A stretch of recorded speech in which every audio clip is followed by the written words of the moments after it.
How's everyone doing today? Good. My name's Matthew Root. I go to James Allen Charter High School. I'm 18 years old, and I'm the owner of M&B ATM Services, LLC. Basically, what we do is we provide ATMs to other businesses around Charleston to try to provide growth and help them expand. The problems a business has if they do not have an ATM in their current location is you can lose a lot of customers. People got to leave to go out and get cash. Nowadays, not many people carry around cash. They carry around credit cards and debit cards. And so if they're required to have cash in the business and they have to leave, they may not come back. It's really inconvenient for them. For the business side, how it helps them, it can cut down on their merchant services fees. I believe 2% is kind of an estimate of what they pay, and a backup in case their POS system goes down. That was actually one of the key selling points for a ATM I placed in a liquor store. Their POS system went down about twice a month, and that's the main reason why he wanted to get it in there. The solution that I provide for those businesses is with our contract, we offer businesses free ATMs. They don't have to buy them. We place them in there completely free on the contract. It's convenient for both the customers and the business. It provides cash, a way for customers to get cash, an additional revenue stream for our business partners, and can reduce merchant services fees. My mission statement is helping businesses grow and providing convenience for their customers while giving back to the community. Part of my budget in my business is tithe 10%, and I attend Seacoast Church, and that's where the money goes to.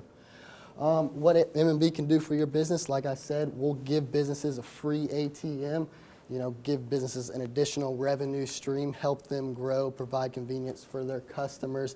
And the unique thing about my business is we put an ATM in there. If something goes wrong, I take care of it. I refill it, I service it. Any problems that it has, I take care of it. There's no extra stress for the business owner.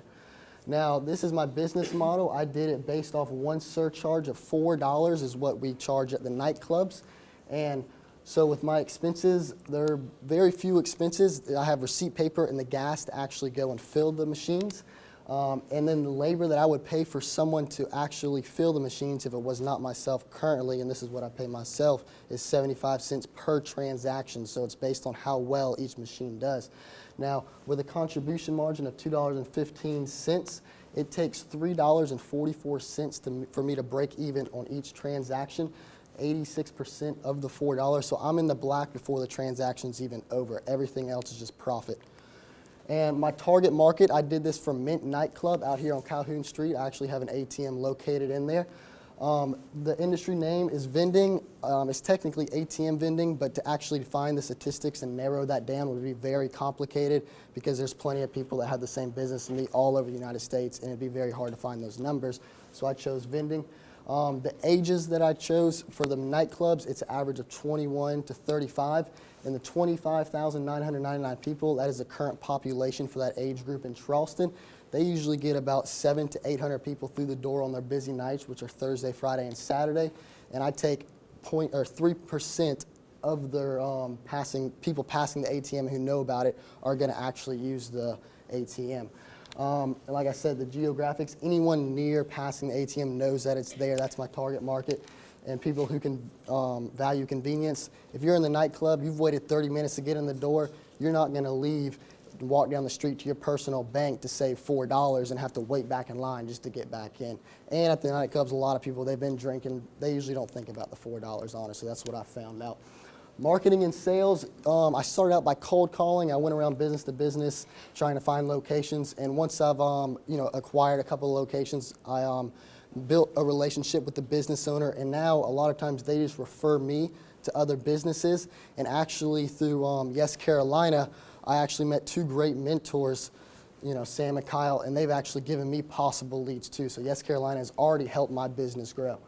My competition would be cashback and actual bank ATMs, national bank ATMs.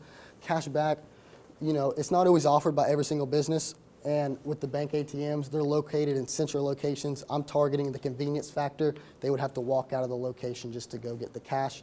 For cashback, you have to purchase an item to be qualified to receive cashback. And safety, at night, it's 12 o'clock, you're in the nightclub. It's a lot safer to use the machine in that facility where you have the safety of everyone around you rather than walk down the street, kind of maybe on a dark alley wherever they're placed at. Now, qualifications, as you see up there, that's my certificate of existence. M&B is already profitable. We got 4 locations in the Tri-County area.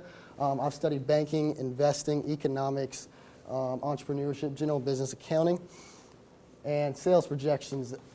January through April, that is real data based on those 4 machines that I have. And the units I plan on selling, the units I plan on selling is just under 3,000. That is based off just 4 machines. That is not including the units or the placements that I receive in the future. I just got another placement, so those numbers technically should be up higher. Gross revenue is just under $10,500 with a net profit of $8,214. And my startup funds, it cost me $5,000 to acquire 4 ATMs, $1,300 for the wireless network system. That's what pairs the ATM up and actually gives it a Wi-Fi signal. Some locations, they can use an analog phone line, and that is completely free. And inventory, that is actual cash I put in the ATMs, $4,200. Random tools and supplies I use to maintain and place the machines was $250. I have an emergency fund of $2,000 in case the machine breaks or I get robbed or something like that happens.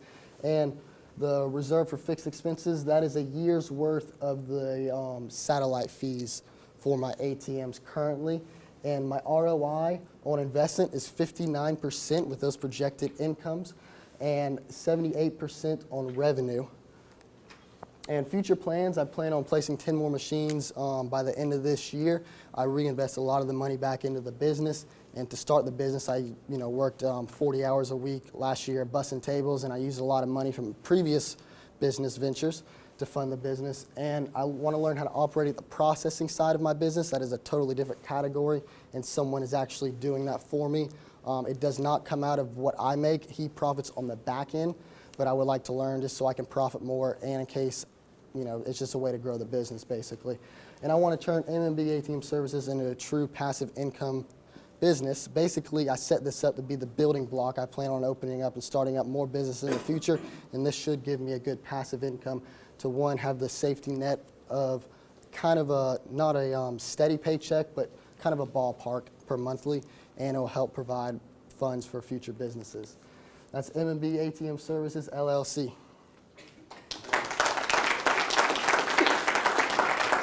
Is there any questions? Yes. Great presentation. I just want to know how you got into this. That is a very funny story, actually. One of my friends who I actually met in the Best Buy parking lot actually told me about the ATM business because his friend did it, and I kind of explored it more and started studying it and actually found a way to get into it.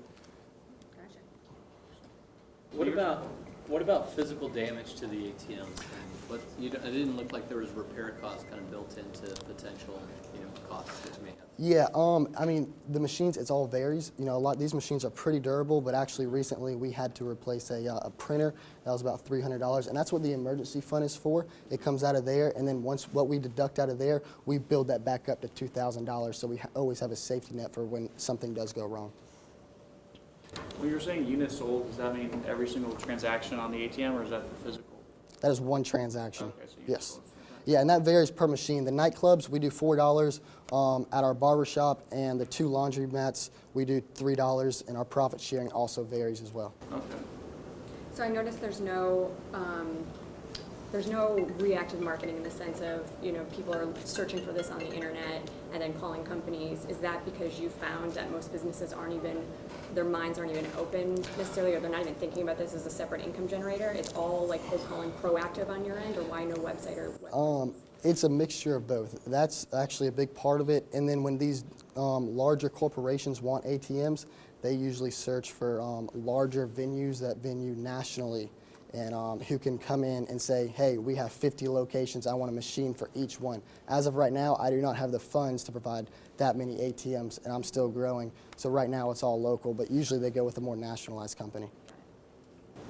3 things that I love that you do. Tithe, I think, is very important. Nobody ever does that anymore. I commend you for that. Cold calling, that's how I built my business. Keep at it because it still works. The other thing was, what differentiates yourself between, because I've got a buddy who's in the ATM business as well, what's going to differentiate yourself from when you go in and pitch a company or a business from someone else that's gonna come in and do an ATM business as well, because I know $4 is a little bit lofty whenever I've seen ATMs out there that have been $2, $3 per surcharge. Yeah. Well, first, we get our surcharge amount based by our competition. So, you know, in more rural areas, the actual surcharge is lower. And what differentiates us, it would actually be more of a personal level, how fast, if that machine breaks, we can get there and fix it, how well I can perform my job Are you for the answering the company. phone whenever something breaks? Yes, yeah. If it's out of money, I go online and I check it every morning. If it needs to go refilled, I go out there and refill it. If it's broken, I go out there and try to fix it. But yeah, it's mostly just a personal level. And there's so many possible locations for ATMs. I mean, if this guy wants to go with a different company, I can go next door and pitch it to his neighbor and probably get it in there. Have you ever done research as far as, like, let's say Midtown, that doesn't have an ATM in there, that's a nightclub that's just as equivalent as Mint that does have an ATM? Have you done a study on, like, business goes up actually 20 or 30% if they do have an ATM rather than if they don't? I actually have not. That is a very good idea, and I will start doing that in the future. The main selling point I have is convenience for the customers. They don't make a ton of money off the profit sharing, and that's the main selling point. But think of something like yes, that, because yeah. that, you know, what you're doing is not out of the ordinary. It's not a new product, so try to figure out some way to think outside the box. Yes, sir. That kind of help you get something to differentiate yourself from everybody else. That's probably the best advice I've heard about this. Thank you so much.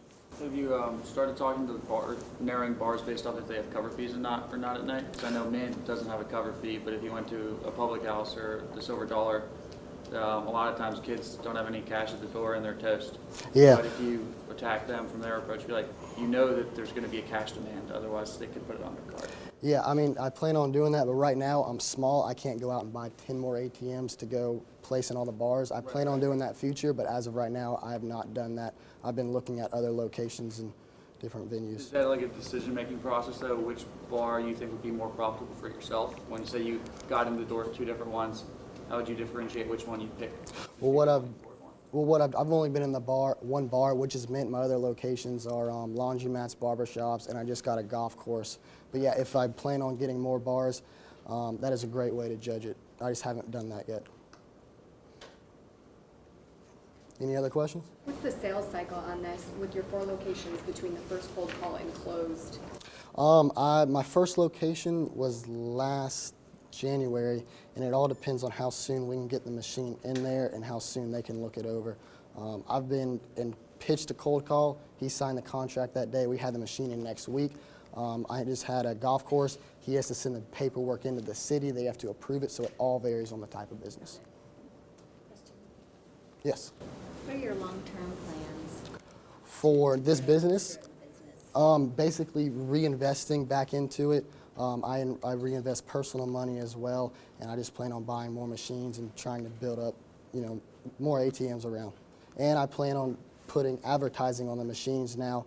The newer machines, they have about a 10-inch display, and people will pay you to actually advertise in like the nightclubs, and that can run about $250 a month per advertise. And they offer 8 different advertisings on one machine. That's a great idea. Time for questions. I think that's it. For questions. Great job. Thank you.